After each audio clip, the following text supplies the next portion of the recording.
Hi guys. So another topic that we're gonna do today, a new topic, is called the circle of fifths.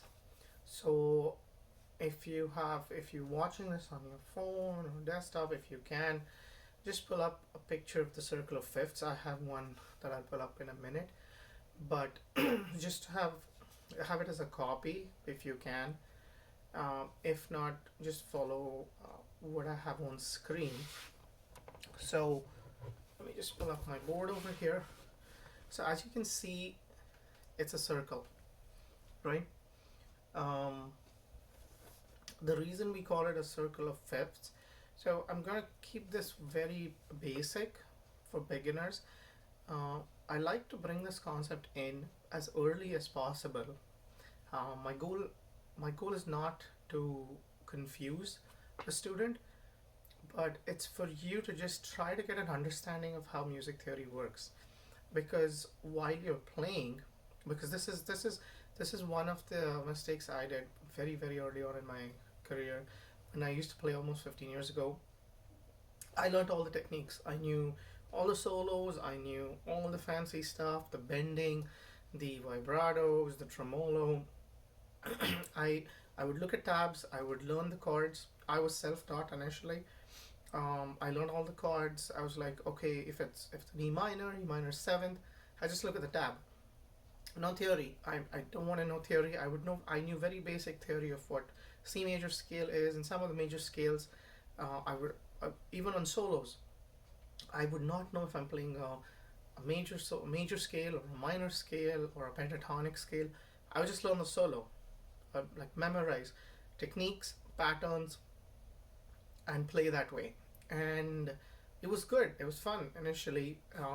It made guitar learning seem quick, and that's what you see on a lot of YouTube videos. They're like, okay, how quickly can you learn? And I understand you want to learn quickly, you want to play in front of your friends, in front of your family, but if you do that, like if your goal is to just play songs and that's it, I don't want to do anything else in the instrument, well and good. It's good to know a little bit of theory, but if you want to go deeper, you want to make your own songs, make your own progressions, make probably backing tracks, make an album, like put it out on Spotify, work with other musicians, start a band, collaborate with any other people. You need to understand music theory because that's basically the language that musicians talk in. So it's just like how I'm talking to you in English and you're understanding my language. I'm showing you how I'm writing stuff. For musicians, it's music theory. It's standard. You can talk in the same music theory in the same language with pianists, violins, people playing any kind of music. The arrangement of music theory is the same. It's just that how it's played from instrument to instrument. Circle of fifths, as you would see, is very. This is what you generally see, but if you see a lot of YouTube videos, it's not catered very well to guitarists. It's catered well to pianists because they have a linear instrument. It goes from left to right, right to left. Guitar is a little bit complicated. There are patterns, there are different notes all over the fretboard. There's more coordination required. You need finger dexterity, finger coordination. You need to know what note you're playing, what scale you're playing, what interval, where. So again, um, I that is why I bring this in early. Try to simplify it for you to understand. So just jumping into what this is exactly. So as you can see over here, as you know, we've learned the C major scale, which is C, D, E, F, G, A, B, and back to C. So let's try not to memorize, not to remember anything. I won't use the word remember. Just know C. That's it. You know C, C major scale. We start from C. We start learning on everything from C. So just remember C. You can always have a copy on this on your wall. I still have it on mine. So many decades. I sometimes don't know that notes. I look at it. As you play, you will know, you will understand, and you don't need to memorize. You'll understand why certain things, why this works the way it is. So I'm going to bring this in and out of many of my videos, but I'll keep it short and specific to that topic of the video. Here, it's mostly just an introduction.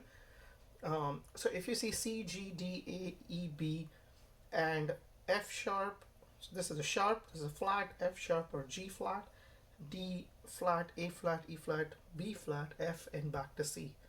That's the circle. So if you look at it as a clock, it's 12. If you see this at 12 o'clock, as 6 o'clock, 3 o'clock, and 9 o'clock. It's pretty simple. That's one way, one quicker way to remember it and know about it.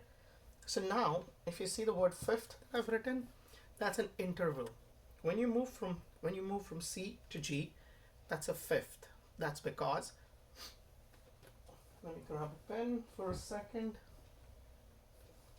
Let's take the blue. Like now, let me write it over here in the middle. Oopsies. C, D, E, F, G, A, B. So when you move from C to G, it's a fifth because it's 1, 2, 3, 4, 5. It's a fifth, also known as the perfect fifth, this being the tonic or the 1. When you move from G to D, it's the same way. G to D, D to A, so it's each movement is a fifth. So when you start from C, you start the C major scale. When you start from G, it's basically the G major scale, but it works because you go G and D. Get another pen here. When you do it this way, clockwise fifth, anti-clockwise it's a fourth. So 1, 2, 3, 4. This is a fourth. That's why it's F. Similarly, F to B flat to A flat to D flat, etc.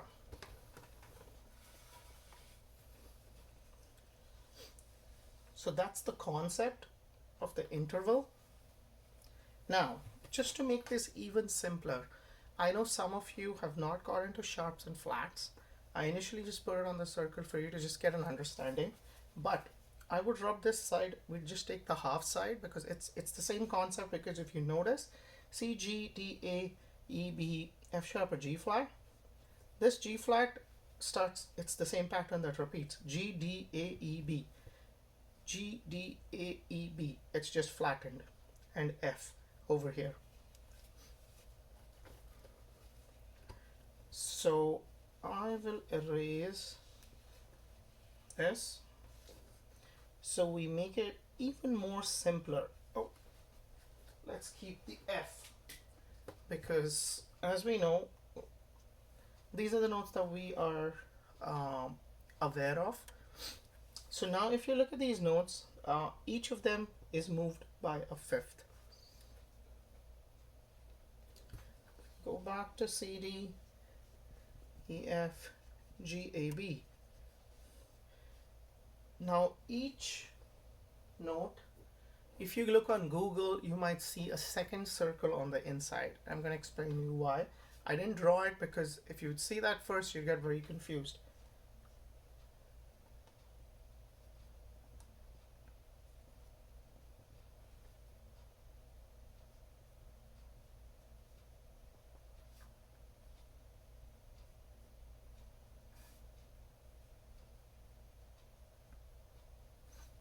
That's the inner circle. So the reason I wrote A is now this is fifth, this is fourth. When you go this way, it's a sixth. Alright?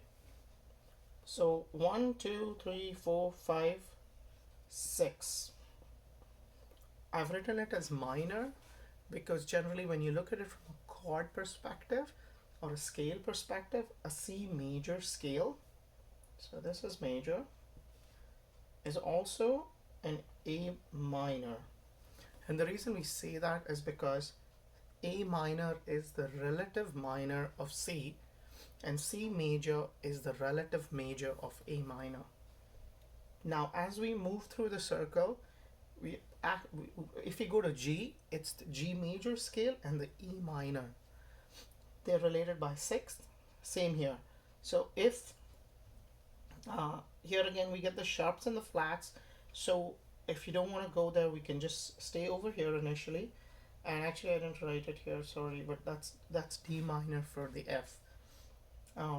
So I'm explaining everything from a C major scale perspective. So just to make sure you're not confused, when you do it from G, that doesn't mean you start from this G. You're supposed to start with G over here. And if you remember from one of my intro classes, I told you about the major scale that has a whole step, whole step, whole step, half step, whole step, whole step, half step. So that's G.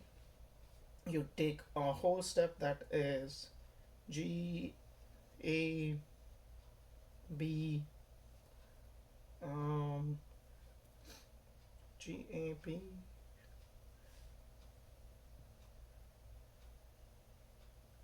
C, D, E, F sharp, and back to G.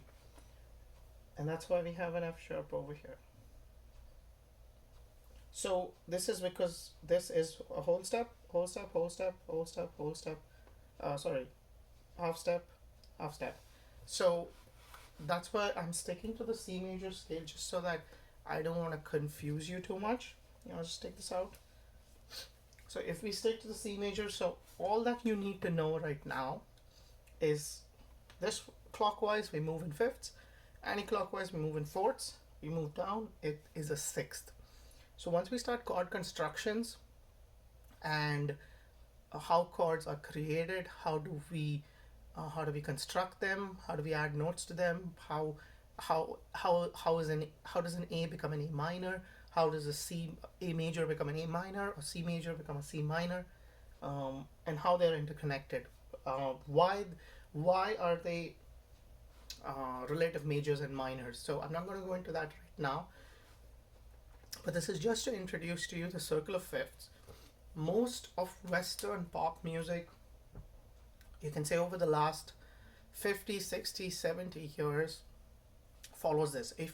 If you listen to a lot of pop, most of your progressions are in C major, G major, A, D, um, and as you notice, this side is just repeated, but it's flat. You can do that as well, because if you just move it over here, if you remember, we had the G flat over here, it would be the same construction, it's just the flats and the sharps are flipped. So pop music does that a lot. So you would see this circle used a lot as in when we go through more of our lessons, and as I start talking about chord progressions, this will make more sense. I will do a video specially to map these notes onto the fretboard, because that's something for my students I do at least by class 5, because I will talk about it on my video talking about the notes on the fretboard. It's important to know the notes that way, because when you start doing chords, when you start practicing your scales, if you just know the intervals, like which notes are separated by fifths, fourths, and even thirds. Actually, fifths and thirds are most important, because that will help you with chords and scales as well, and the sixth as well. So again, I wanna briefly stop it over here. Leave any comments. I'll put this up, put these PDFs up. Feel free to message me. I do take classes. I have an online course that's coming up as well. I focus a lot on these concepts. My goal is to make you learn guitar to a point where you get to a point after which you don't need to come back and relearn all the stuff. So that's basically what I did. I relearned guitar almost 2 times. Once I started, as I told you, as I was self-taught. Then I relearned learning music theory, and then I relearned it again when I had to map both together. And like, trust me, it's a painful process to do it again. It gets very irritating. It's good to do it from the basics, and I make sure in my classes we try and focus on what's needed. We do theory and techniques hand in hand holistically as we go together, and it'll make more sense. If a few of you are confused, try and look at the video again. Open up the circle of fifths. Don't read too much in it. Don't go YouTube what circle of fifths is. You're gonna find a plethora of videos on it, which might confuse you. But just know from a terminology. Oh, circle of fifths. That's it. So let me know your thoughts in the comments. Leave your comments. Do subscribe. Have a good day. Happy guitar.